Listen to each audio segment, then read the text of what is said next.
नमस्कार। चलिए आज बात करते हैं परप्लेक्सिटी एआई की। ये एक ऐसा टूल है जो सर्च करने के पूरे तरीके को ही बदल रहा है। कैसे? ये सीधे सीधे सोर्सेस के साथ वेरीफाइड जवाब देता है। सोचिए, अब तक इन्फॉर्मेशन सर्च करने में एक दुविधा थी। एक तरफ था गूगल जो लिंक्स की एक लंबी लिस्ट दे देता है और फिर सारी मेहनत खुद करनी पड़ती है सच ढूंढने की।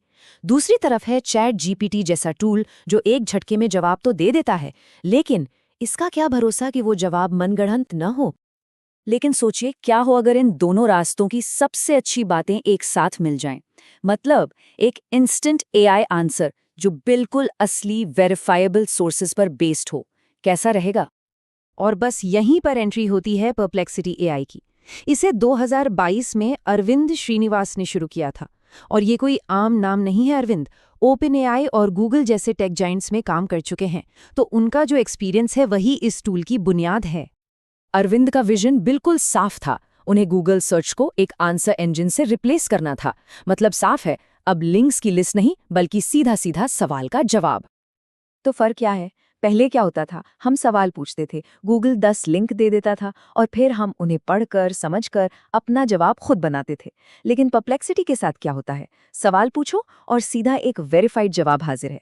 और सबसे बड़ी बात, उस जवाब में सोर्सेस के लिंक भी दिए होते हैं जिन्हें क्लिक करके चेक किया जा सकता है।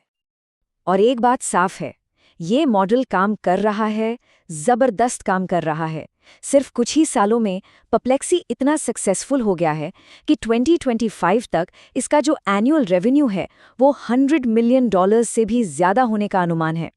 इससे पता चलता है कि ये लोगों की एक रियल प्रॉब्लम सॉल्व कर रहा है। तो सवाल ये है कि आखिर ये काम करता कैसे है। चलिए अब इसके पर्दे के पीछे की प्रोसेस को समझते हैं। पूरा प्रोसेस 5 सिंपल स्टेप्स में ब्रेकडाउन हो जाता है। सबसे पहले सिस्टम सवाल के पीछे के इरादे को समझता है, फिर वो वेब पर सर्च करता है। तीसरा स्टेप, जो भी सबसे रेलेवेंट सोर्सेज मिलते हैं उन्हें सिंथेसाइज करता है, यानी उनका सार निकालता है। उसके बाद उन्हीं सोर्सेज के बेसिस पर एक फाइनल जवाब जनरेट होता है और आखिर में हर चीज को साइट किया जाता है। मतलब हर इंफॉर्मेशन का सोर्स बताया जाता है। इस पूरी चीज के पीछे जो कोर टेक्नोलॉजी है उसे कहते हैं रिट्रीवल ऑगमेंटेड जनरेशन, यानी कि रैग। इसका कॉन्सेप्ट बड़ा सिंपल है। पहले ये वेब से फ्रेश और रेलेवेंट इंफॉर्मेशन रिट्रीव करता है, यानी ढूंढ कर निकालता है, और फिर एआई उन्हीं सोर्सेज का इस्तेमाल करके जवाब जनरेट करता है। सिंपल। और ये आरएजी इतना ज़रूरी क्यों है? क्योंकि ये एआई चैटबॉट्स की सबसे बड़ी समस्या को सॉल्व करता है, हेलुसिनेशंस, मतलब एआई का मनगढ़ंत बातें बनाना। रैग में ऐसा नहीं होता, क्योंकि एआई को सिर्फ उन्हीं सोर्सेज से जवाब बनाने की इजाज़त होती है जो उसे दिए गए हैं। इससे गलत इन्फॉर्मेशन का रिस्क ना के बराबर हो जाता है। चलिए आरएजी के प्रोसेस को थोड़ा और डिटेल में देखते हैं।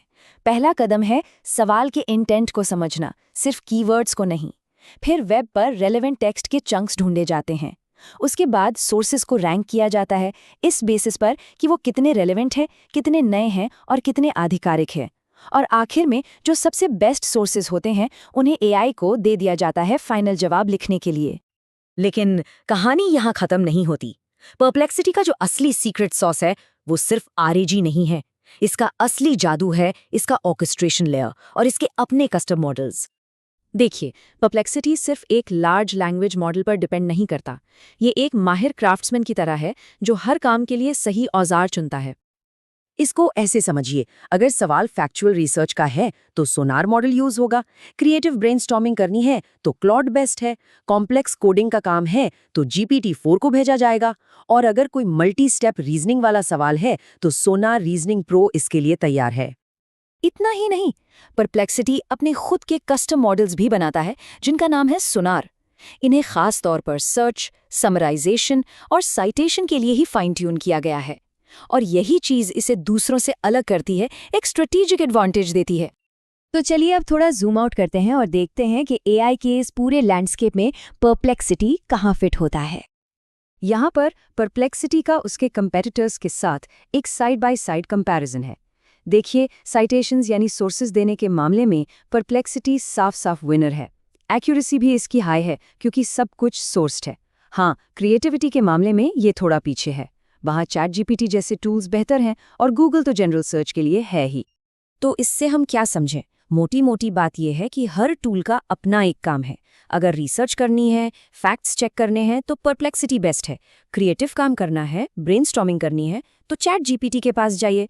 और अगर जनरल वेब या लोकल सर्च करनी है तो गूगल अभी भी किंग है। आखिर में ये एक लाइन पूरी कहानी को आसानी से समझा देती है।